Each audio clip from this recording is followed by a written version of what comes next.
World Economic Forum states that only 1 in 4 management graduates in the country are employable. If you leave aside the top 20% institutes, that number is 1 in 14, which means 7% of management graduates out of the top 20% are employable and get a job at the end of the program. 5 out of the top 10 fastest rising jobs as per LinkedIn are in marketing today. I can proudly say that we are India's #1 e-commerce education program.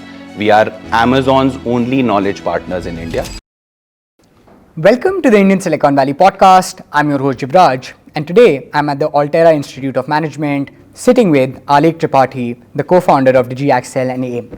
Thank you so much, Aalekh, for joining me. Thank you, Jivraj. Super excited to be speaking to you today. Likewise, I think I've been fascinated by what you're trying to build because it's so interesting, niche, and yet brilliant in its own way that it's a very, very rare combination. And especially because I think I have a personal inclination towards education solutions, so I think that's the other icing on top. But the hope for today is by the end of this episode, we want to understand your very interesting trajectory of moving from being an operator in marketing to turning to become a founder in education in marketing, and also the interesting things you've done over the last couple of quarters, how you've progressed as a company, and what the new Institute of Management is about. So hopefully we can cover the entire ambit. But what might be a good place to start, Aalekh, is if you can give us a quick rundown of what education in your dictionary really means and why is it broken, and why did you feel the need to start what you're doing right now? Sure.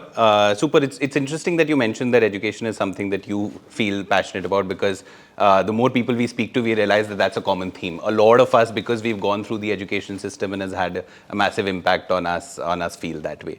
The problem that we're trying to solve, Jivraj, is really fundamental to the existence of education itself. Let's talk about business education in particular. The reason that most business education exists and why most students end up enrolling is placements and career outcomes, right? So if we just take that as an objective of why MBAs have started and why business education exists in the first place, it's to solve for a talent problem with the industry. Now, with that context, if you have to evaluate whether it's doing a good job, you have to say, is it making people industry ready? And that is where the problem exists. And some of the numbers are mind-blowing, Jivraj, and very, very credible numbers. So if you look at the World Economic Forum report, in India, 1 out of 4 management graduates are deemed unemployable. So if you start with that context, and that's the reason or that's the problem that education is solving, and we evaluate whether it's doing a good job. Let's look at some of the numbers. World Economic Forum states that only 1 in 4 management graduates in the country are employable. 1 in 4. That's not a typo, right? And a slightly dated report, but one by AEC, also points to the fact that this problem is exceptionally acute except the top institutes. So overall, it's 1 in 4. If you leave aside the top 20% institutes, that number is 1 in 14, which means 7% of management graduates out of the top 20% are employable and get a job at the end of the program. Now, if you just have to think first principles, right? Like I like to think from first principles. What is the purpose of existence of this education, right? And that is a big problem that exists that we are trying to solve. That's a problem that I personally encountered, of course, while my time at HUL. And that's the problem that we're looking to solve, Jivraj, because pace of change is highly rapid. The pace of trajectory of education development in the country is not nearly enough. There are multiple data points that point towards the same thing, and private entrepreneurship and innovation and reimagining education is really needed to solve for this problem, because the pace of change in the industry is very, very fast. Certainly, I can only imagine, and I think we need more of you to really solve for it. But let's understand, how does an engineer who studies at IIMA and then does HUL come to start an institute of his own? Talk to us about your backstory, your learnings from either B-School at HUL. What were your motivations when you were in the industry, and what has it become now that you've built something from scratch? Sure. So I've had the rub of the green in terms of education for sure. Come from a middle class background, so my education trajectory is as typical as it gets. Did my engineering from VIT and then was fortunate enough to go to IMA, which is of course the premier institute in the country. While at IMA, I developed a flair for marketing. Interned at Coca-Cola, managed to get into HUL after graduating, which of course we all know is India's CEO factory, the place to be when it comes to marketing education. And I really went with the flow. Now, I spent 7 years in HUL, and I was very fortunate to work on the more upcoming and future-facing parts of the business. So within beauty and personal care, I was managing the e-commerce business, which largely entailed platforms like Amazon, Flipkart, and Nykaa. And I helped scale that business about 4 to 5x in 3 years. This was a very exciting part for e-commerce because this was 2018 to 21. And a lot of BPC brands that you've interviewed also in the past innovated in that phase, right? And here we were as HUL, we were trying to hold fort and try and do that. Over time, the thinking evolved to we need to seed new D2C first brands, and I was a part of the team that was doing that also. Very fortunate to be working on very exciting parts of the business, and HUL is honestly one of those companies that you can go and retire in, right? Like very, very good growth opportunities, very good life, very good managers and leaders to support you. But this problem became very, very apparent to me when I was at HUL, and let me explain why. When I was in the education system, you would hear about unemployment.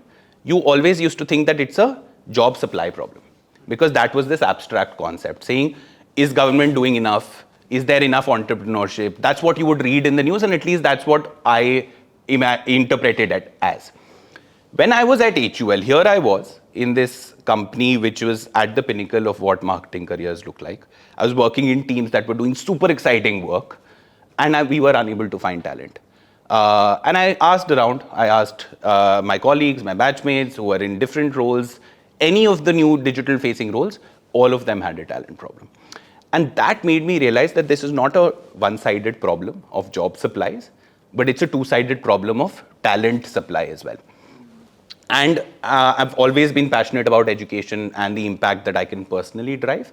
And that is what really prompted me to say that, hey, this is a two-sided problem. One is related to job creation. One is related to the supply of talent in this field.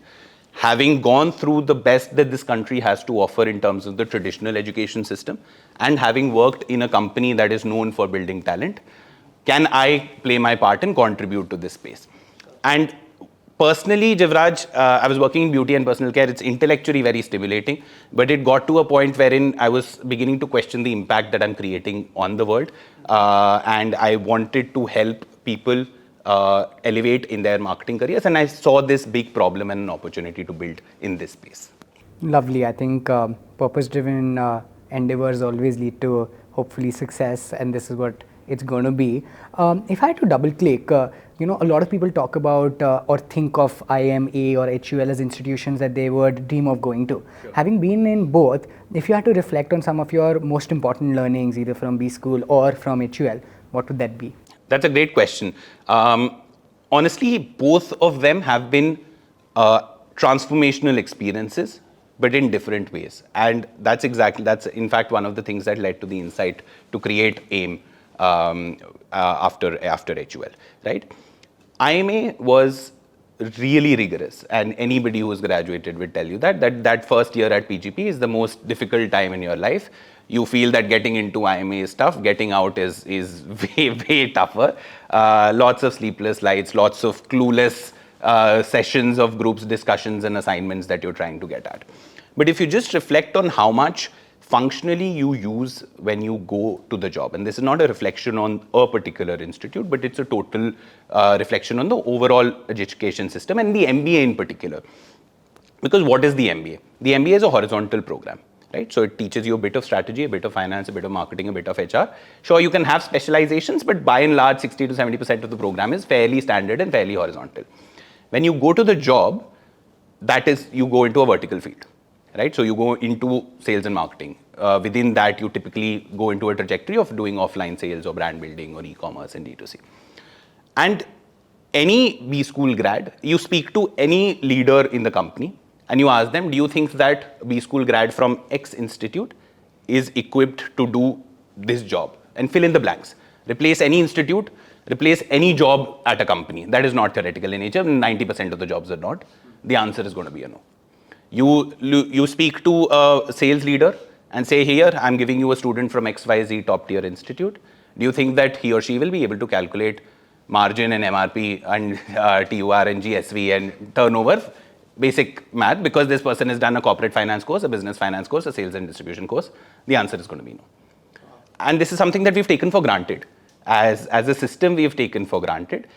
It's something that is tacitly acknowledged ki, yes, B-School students will not know these skills, right? And that's what we are challenging. Because if you have to today design, and that's what I realized in HUL. So HUL has one of the best management training programs in the country. You might have heard of this also, right? The UFLP program. Why do they have that? Why does somebody who's done 2 years of MBA, spent X lakhs of rupees, need to go and then do 1 year of further training of doing the actual job? Right? It's wonderful. I was on the positive side of it. I got the rub of the green. I got to be trained by the best education traditional institute and the best company. But should all of it be required? Because everybody is not as fortunate as going into IMA and HUL. Yeah. HUL invests those time and resources for high potential candidates, right? So which are typically identified as tier 1 institute candidates. Yeah. What about the majority of the people who are not from tier 1 education institutes? Who is investing in their education? Companies won't, because they have a P&L to run. They're not here to do charity. And that's why we also saw this opportunity to sort of just link the two and challenge the notion that business education grads are not able to do anything right after college, which does exist in the industry. Got it. I think I love that, because it's also born from your sort of personal experiences, and you understand this in so much depth that I'm guessing it shapes much of the curriculum and the other things that you do at AIM. Let's get to it now. I think what's most fascinating about an education institution is, of course, the outcomes and the students, but actually how it runs. And I think the hope is to understand much of that. But before we understand that, you've had, different versions of, this being DigiAccel, and now it's Altera Institute of Management. Talk to us about what were early days like of you starting up. How did you feel about the hypothetical thesis versus what it means when rubber hits the ground? And what were those first couple of months perhaps of starting the institute, and then how it's transformed to now what it is? You have a more structured curriculum and it's been running in full force. If you can give us more background, I think that'll be super helpful. Sure. So Jivraj, the first couple of months were had a lot of key features. The first one was, this problem is far bigger than what we'd imagined it to be. Because when we were from the outside, we started hypothesizing basis NASSCOM reports and drop reports and speaking to a handful of industry leaders. When we got into this, when we were able to commit full time, of course, Karan and I both used to work at HUL. That job doesn't leave a lot of time to commit to this. But when we were able to get into this full time, we realized that this problem is a lot deeper than what we'd imagined. We'd started initially with the hypothesis of it's only digital first jobs or e-commerce roles that actually have this problem. When we got into it, we realized that the problem is much broader, and it in fact impacts most marketing roles, which is what we've transitioned to. So that's the first thing. The second thing we realized is that there are a lot of people who resonate with what we are building and want to support us in different capacities. We started just the two of us as mentors. We were joined by people, industry leaders from different fields of marketing. So we had Bhaumik from the WPP group joining us in our early days. We have Ankur now, who heads our e-commerce practice, who spent 14 years leading businesses at Reckitt and GSK e-commerce businesses, and many other such people. And a lot of them have joined us full time. Some of them, of course, we work with on part-time basis. Because they're not able to quit their full-time jobs. So the second realization was that this resonates with a lot of people, because all of us have gone through that education system. All of us know the problem when we go to our job, that I don't know how to do this. I wish somebody had taught me this.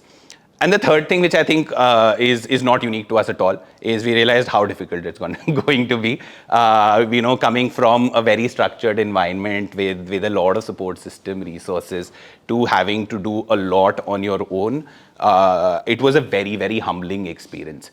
Because what happens in an environment like a Unilever or any organization is that you can largely play to your strengths, and there is a support system to take care of your weaknesses. So if you're not good at negotiations, even if you were in a customer facing role, there would always be either your reportee or your manager to escalate and figure it out. Here you have to close sales, close deals, everything yourself, whether it's writing an email, making a creative, writing the website copies, all of that you have to do on yourself. So that was a third big realization, which was that it's really, really difficult. Yeah, no, so I think, no, that's super helpful to know, because, early stories are very, very interesting to know, especially for senior operators who become founders. But coming to the other bit of, how did you transition from DigiAccel, which is the initial thesis perhaps, to now what you're doing with the Institute of Management? How is it running? How is it different? How much have you had to change? How much of it was driven by feedback? Would love to know those bits. Sure. So there's a lot that has remained true to our core, Jivraj, and some parts that have changed, which I'll talk about. What hasn't changed is that we are fully industry backed as an education institute, right? So we are from the marketing ecosystem, we are backed by the marketing ecosystem, and we solve the talent problem for the marketing ecosystem. That has not changed. What does that mean? That all of our mentors, as I've already alluded, are senior leaders at top companies, whether in their current capacity or in their immediate previous capacities. We are backed by these companies, so a lot of these companies actually have curriculum and hiring partnerships with us. That hasn't changed. That's the same since day one. And we solve the talent problem for the companies. Again, something that's not changed, because our reason for existence, as I explained to you, is two-sided. It's not just solving the problem for the student, it's also solving the problem for the company, right? Now, what has changed is the domain that we apply ourselves to. We've made it slightly broader, and how we deliver our education. So we started with being e-commerce specialists. So we said that, because that's a big gap that we identified. Having worked in the e-commerce domain, you know that e-commerce penetration is rising, right? Today, about 8 to 9% of retail in India is e-commerce. The talent requirement is much higher, because the problems are more complex in a new emerging channel. So while the business is 8 to 9%, the talent requirement is, you can argue, slightly higher. Now, in that context, who is teaching e-commerce in the country is a big question mark, because we looked at B-School curriculums, we looked at undergrad curriculums, we looked everywhere. We looked at online programs, we looked at some of the new and emerging institutes, we looked at global programs, and nobody was doing it. So we said, okay, this is something which seems to be at the intersection of what we can do and is a genuine problem, and a reasonably large problem in the country also. So let's fix for that. And I can proudly say that we are India's #1 e-commerce education program. We are Amazon's only knowledge partners in India, and that is something that we solved as DigiAccel, right? By building that. When we were getting into it, we realized that, hey, a broader vertical of applied marketing is also the problem. So it's not just e-commerce, which is just about demand fulfillment per se, but it's about overall context of consumers' digital adoption, which is impacting marketing as an overall function. There are multiple things that are impacting it. Maybe we can get to that at the right stage. But as a result, today we've expanded from e-commerce to applied marketing, and we have an offline institute now, which is the Altera Institute of Management as AIM. And the reason for that is there are different types of learners. So you have a type of learner who is a working professional who has a problem. Again, 50% of workforce needs reskilling as per again the World Economic Forum, right? So that is a problem that can be solved largely through online hybrid kind of education models. But you also have a problem at the start of people who have just graduated or are early career professionals. For them, the time commitment that is required, the learning to drive the learning outcomes is much higher. We did not believe that online education alone is going to solve that problem, which is why we have this campus in Cyber City, Gurgaon, where we run our offline full-time 1-year PGP, which is of course under AIM, and that's the evolution that we've been on. Lovely, lovely. I think that provides a lot of clarity to where you are now and where it started. And I think the integration with some of these amazing, phenomenal brands on the supply side is just super commendable. One thing I'd be curious to know, right? Like when you look outside in, you could make the argument, and I'll play devil's advocate here, that perhaps marketing education is not the largest VC backable space, right? Prima facie seems like not the best. Yeah. How would you answer that? What is the response to it? If I had $1 for every time you were asked that question. But look, first things first, why do we need to be a specialist versus not? So we didn't start by saying that we'll do marketing or e-commerce. Our first foremost thesis is that business education needs to be specialized, right? Which means that because you have job roles that are very specialized, why is education horizontal for 100% of the B-School grads? Tier 1 institutes, you can still argue that you go into slightly more generalist roles, and that's why that needs to be. But you leave aside the top half percentile also, I wouldn't even say one, and you go into specialist roles. I went into a specialist role, which was sales and marketing. Did I need to do all the courses that I did at IMA? Probably not. It helped with the rigor and overall development, but was I learning functionally what I needed to succeed at my job? No. So that was a starting point, which is business education needs to be specialist. Now, you said that marketing is not large enough, so I'll be happy to quote some numbers also here. Firstly, within marketing, the problem is super acute. Before we even get into that scale, because the way we think is are we solving a real problem in the environment, right? Because of what has changed in the last 8 years in terms of the digital adoption, marketing is one of the functions that gotten the most impacted on the business side.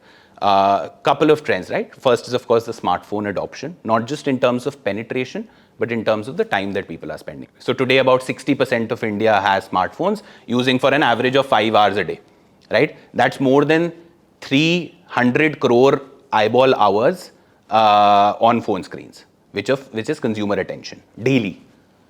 As a marketer, you survive on attention, consumer attention. Who is teaching the ways to tap into this consumer attention, which has all happened in the last 6 to 7 years. The other big shift is, of course, the e-retail boom, which is that today 8 to 9% of retail in India is e-commerce. Again, for brands looking to serve consumer needs, that is also missing. So the ecosystem has gotten severely disrupted, and that is why it's not a coincidence that if you look at LinkedIn reports, 5 out of the top 10 fastest rising jobs as per LinkedIn, which is a very credible source, are in marketing today. You look at the number of jobs that are about to be created and unfulfilled, it is expected to be 8x as per NASSCOM, which basically, what is 8x is the number of requirement or the talent requirement versus the workforce entering in this digital skilling space. So it's not a small problem by any means, it's extremely acute. And that's what we're solving for. And as a side, of course, that's the thing that we understand. So it's a happy coincidence that we are working on a space that is large and scalable. Also, something that is our forte. Got it. No, I think that really clarifies. The second bit around just the fundamental of starting up, right, is market size and like ways of distribution. You could make the argument, right, like in the VC world, that education's not the best place to be. We've seen, from Byju's, Vedantu, whatnot, to now the offline models of Scaler, etc., really coming up. What did you think fundamentally on the sector in and of itself? What was your right brain telling you when thinking about education and starting up here? Honestly, we did not think of it as VCs. We think of it as business owners. Is this a space where you can solve a meaningful problem for a large number of people in a profitable way? The answer is yes. That goes without saying. And if you just look at it, Jivraj, over the last, take a longer span, take 50, 70 years. You look at any industry, a lot has changed. You look at automotives, cars look very different today as they look 50 to 70 years ago. You look at healthcare, you look at finance and payments, you look at banking. Everything is, you wouldn't recognize it 50 to 70 years ago. Then let's look at education. What is fundamentally different today versus what we used to do? We used to teach in a classroom with whiteboard and chalk. Today we have markers. It was blackboard and chalk. Today we have whiteboard and markers, maybe connected screens in some cases. To drive access, we are taking the same lectures, making it available online, which is not really solving the problem through technology. It is driving access. So in my mind, it is an industry which is not begun to be disrupted completely, because if just going by the delta that you can see over the last 70 years, and if you compare it with some other industries. So that's the initial starting point. The second, if you just look at it from first principles, supply demand, the number of students applying for business education who want business education, the scale is unquestionable. So 5 lakh students want to give CAT every year. 3.5 lakhs end up giving the CAT every year. And how many quality seats do we have? I would argue not more than 15,000 if we are being very liberal by saying what is good quality. 15,000, 3.5 lakh people who give CAT every year. So just going by, if you want to create a business, you need supply greater than demand. Eyes closed, this is one of those industries which does fulfill that criteria. No, I think that's super helpful, Aalekh, because it puts things into perspective and helps us understand inside out what the industry really is. Talk to us about now the curriculum in and of itself, right? How does that really train you for the real life skills, right? The hypothesis that you become industry ready because of a certain education pedagogy. Right. What does that look like, and how do you also make it very actionable in a dynamic world, right? You could argue that with the advent and recognition of AI at scale, so much of marketing has perhaps transformed as well, right? So how do you make it evolutionary? How do you make it actionable? How does it become industry led? That'll be very interesting to hear. Super. So firstly, how do you make it industry led is a good question for academicians, which we are not. We are practitioners. How do you make it academic might be a good question for us. But how do we, that's the default state. We, at our core, we are industry backed, right? And it reflects in a few things, which is what we teach, how we teach, and who teaches, right? So let's get into what we teach. Firstly, our thesis on what students need to succeed in this world, it's not just learning digital tools. That's a part of the problem. But there are a lot of evergreen concepts in marketing that you need to learn, some of which are taught in B-schools, to be fair, right? Some of which are not, some of which are taught in more advanced corporate type programs.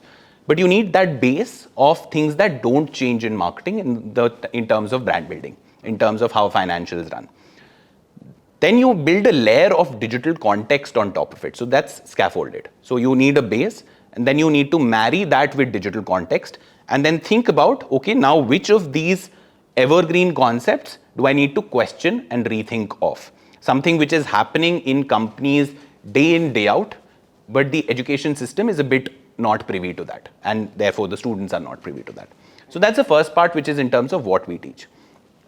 On the how we teach, we are a fully application-oriented program, right? So AIM's philosophy is that students have to do what they learn and practice what we preach, in this case, to be able to get there, right? So think of it as preponing the management training program that the companies put learners through as a part of the curriculum itself. So as a part of the curriculum, our students are working on live projects with top companies like Bombay Shaving Company, Sanfi, many other product-based companies also, on really, really actionable projects. So for example, one of the companies' YouTube presence is being managed by our students. They're working on a full product design for an early stage product company. They're also managing a new launch for a brand. I'll obviously not name some of those brands, but they're managing a new product launch end to end and creating the marketing mix. So you read about the marketing mix and then you immediately apply it to a product launch. They're also parallelly working on their own brands and businesses, which they would want to put into the market within this program. So that's how it's fully application oriented. And the third thing is who teaches, which is that we're 100% taught by industry experts, and I'm going to emphasize the 100% because as a tick mark exercise, a lot of institutes have industry experts coming in for guest lectures, etc. But that doesn't become the core of what they learn. It is a nice extracurricular activity, sort of a casual learning that you have, saying that, okay, you learn something and then somebody comes and tells you a nice story about their work life, and you go out of the room very happy saying, oh, this is how the person is doing it. But when you put together the industry experts in a room to teach, the way they teach is very different. Then they're not teaching basis just research papers, etc. Of course, they're picking up the relevant ones, but they're teaching basis the frameworks that they practice in the companies, right? So, and there are lots of them, right? So, HUL, of course, has the job to be done, or the JTBD framework, which they evaluated. Google's OKRs, how to write a PRD. All of these are stuff that any basic entry-level person also in the companies will know. Most of this is not taught in a B school. How do you make a consumer task map? How do you write an ad inside? Stuff that industry experts and professionals do on a day in, day out basis, because they are the ones who are covering the curriculum. That is something that our students are able to go through. So again, to summarize, what we teach, how we teach, and who teaches, all of that is extremely unique to our program. Got it, got it. That sounds amazing. To put this further into context, if you had to paint a picture, right, like what does an ideal candidate look like? When do they come in? What is the right time to approach AIM?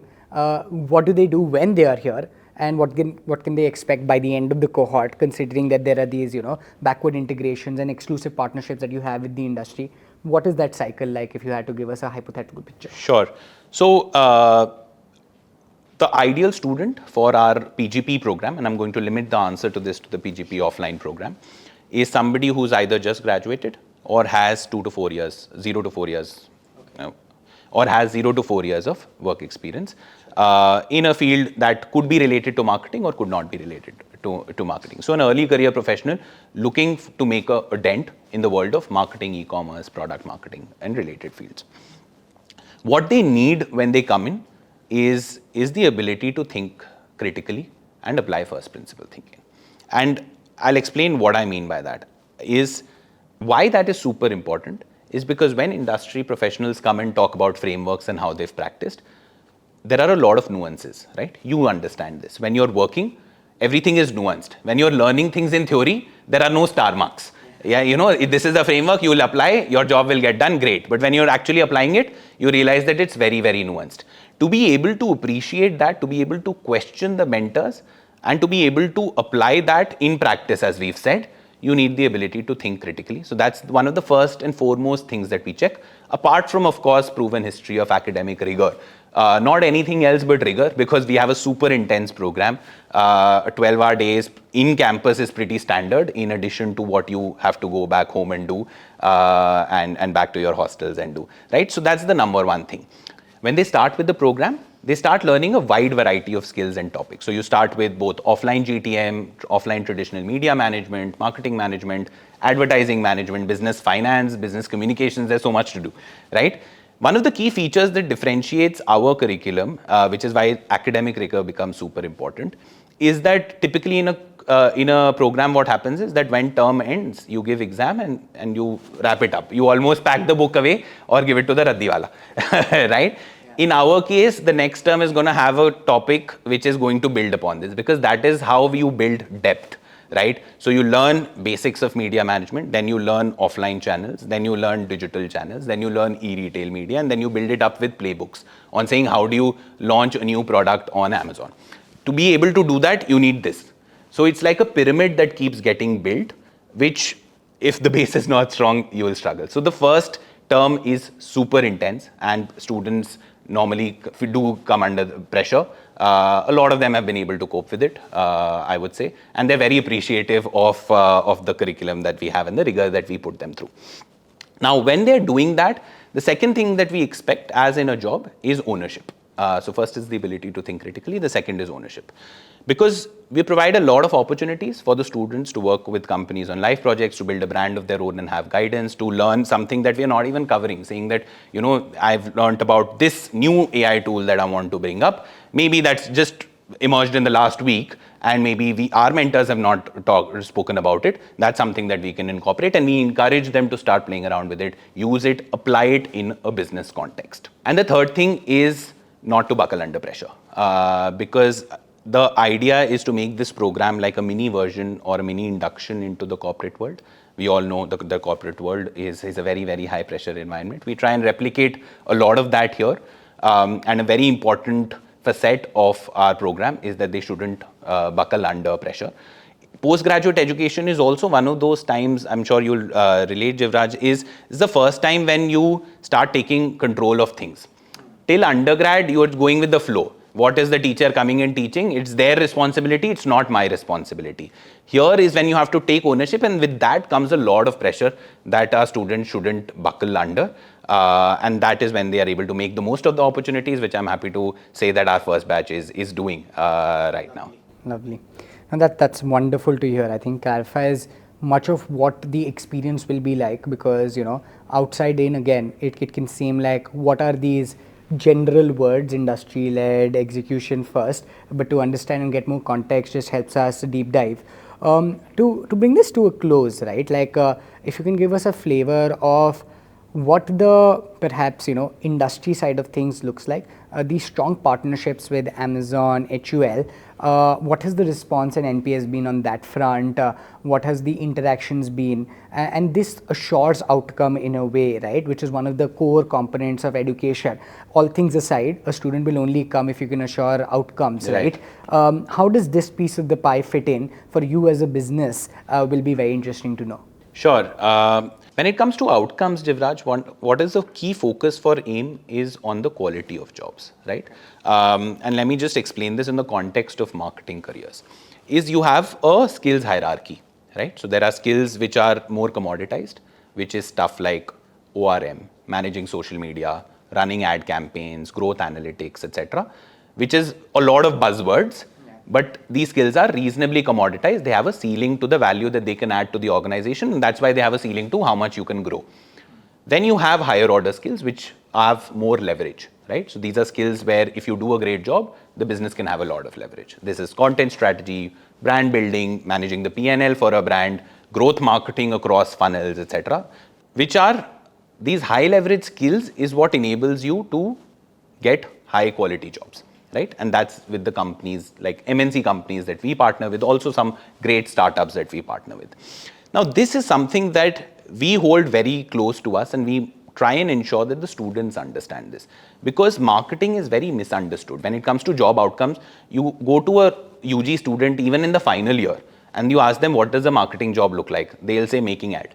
Right? And I can tell you because I've visited a lot of colleges and I've asked online as well. So they'll say it is about making an ad, because that's what marketing is perceived to be. That's a very small part of marketing. Actually, it's much wider, and the higher leverage roles can sit at the top, which involves you managing a P&L. So now how do you enable those is the thesis, which is what I alluded to, which is the depth of curriculum. So if you teach everything at a shallow level, you're able to generate those commoditized job outcomes. To generate the higher quality job outcomes, you need depth of curriculum and scaffolding on concepts. That's what we built. So the curriculum that I spoke about is actually built backwards from the outcomes that we want to generate.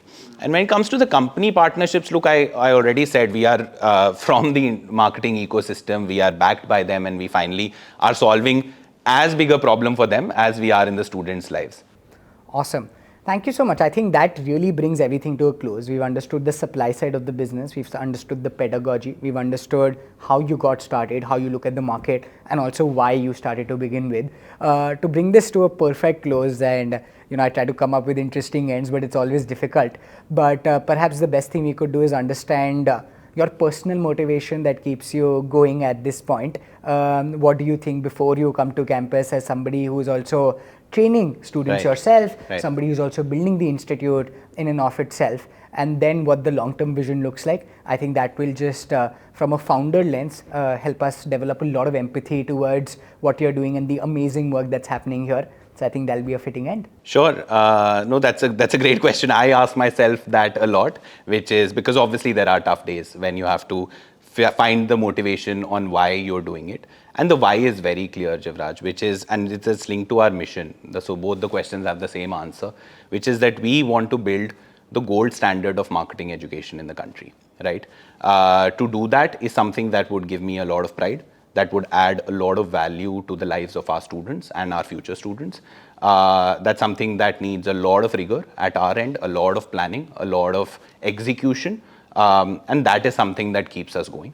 Now, once we have that gold standard of marketing education, then the same is applicable for different sections of the workforce, right? So you have then undergraduates who will come and study here full time. You have working professionals who have high opportunity cost, for whom we are finding online technology-led solutions. We don't want to just speak on a Zoom screen and teach. right? So we're working on new age learning tools that have an AI engine at the back, that are able to drive home the concepts, that are able to record what the students are doing in decision-making contexts and give real-time feedback basis their inputs. So that is something I think I'm super excited and pumped about, because I alluded to the fact, and I was almost complaining, saying nothing has changed in education for the last 50 to 70 years. Now I am at the heart of it, along with all the other people here at DigiAccel and AIM. And the onus is on us now to be able to build some of those learning solutions for our students, and in the process build what could be the gold standard for marketing education in the country. Certainly, I think that's the amazing, audacious mission we would hope and prefer that really gets completed, right? Because our audience and everybody around needs this. This is a huge service to everybody involved in the value chain. And it's been amazing to visit campus, to have spoken to you, and to really understand what goes on behind the scenes. Thank you so much for giving me your time, and I think this was a very, very valuable conversation. Thank you so much. Thank you, Jivraj. It's been lovely speaking with you today. Likewise, likewise. Thank you so much.